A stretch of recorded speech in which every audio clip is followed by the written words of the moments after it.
What's up, y'all? Real good here. Let's talk about discernment, lifestyle discernment, discernment for activities in our lives.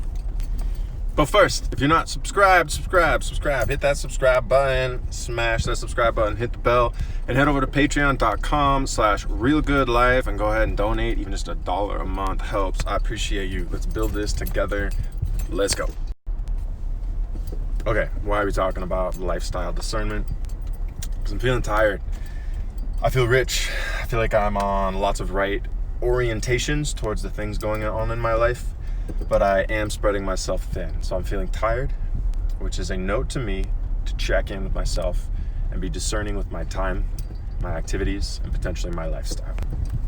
So if you're feeling tired or exhausted or worn out in your life, it's a good time to ask yourself, maybe even take an inventory of the things you're doing and ask yourself, are these the things I want to be doing?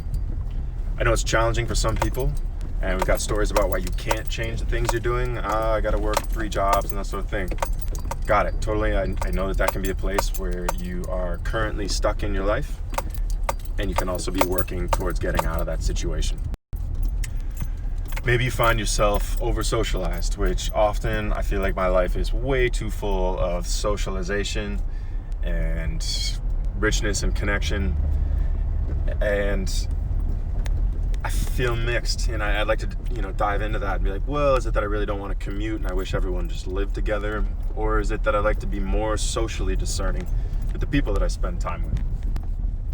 The point of all this discernment is to focus on the things that are most meaningful to us and support the whole foundation of health and self that allows us to work on the things that are meaningful to us.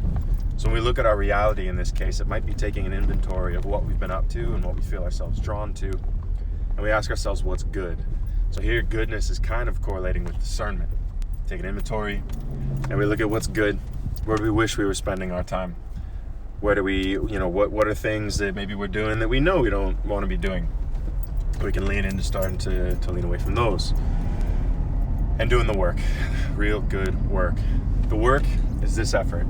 It's taking the inventory, taking the time to notice when you're tired or fatigued or exhausted, and asking these questions, doing the work of asking the question of activity and time discernment, lifestyle discernment, social discernment, maybe even making an inventory, making the clarifications for ourselves of what we do and don't want to be spending our time on, and really work is where we apply the effort to make the right decisions, to make the good decisions, okay?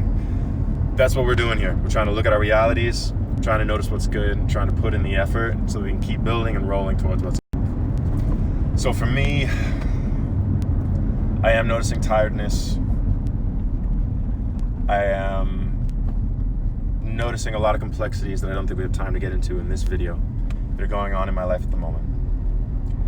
I'm feeling like maybe I'm under considering money at the moment, but I've also given myself that space. Tomorrow's my last day of work. So by the way, if you want to support me, patreon.com/realgoodlife. I would love to be doing this with you full time. I would love to be getting into this. This is meaningful to me.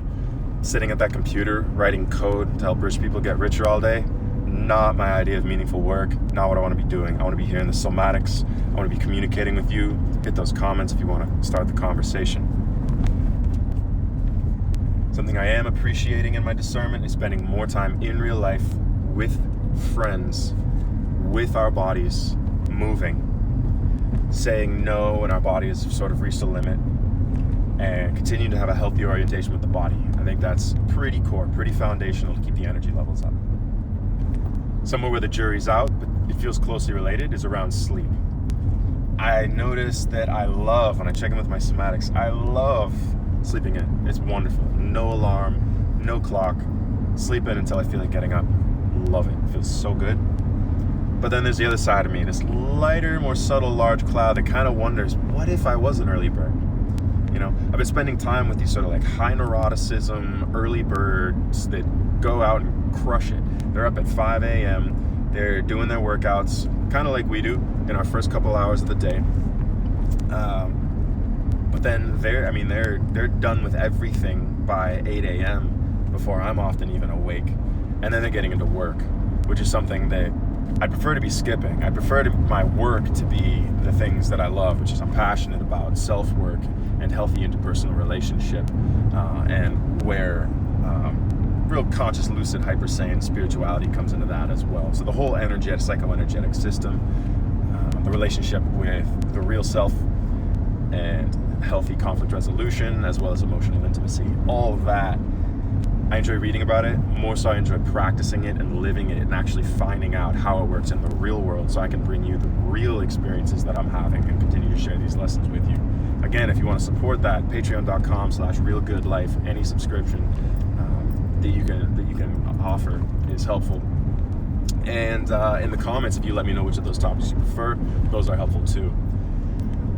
So yeah, that's a little bit on lifestyle discernment, mostly triggered from noticing when we're fatiguing a bit and we want to keep the foundation strong. And that's all for now. Coming back at you real soon. This is real good. Take care.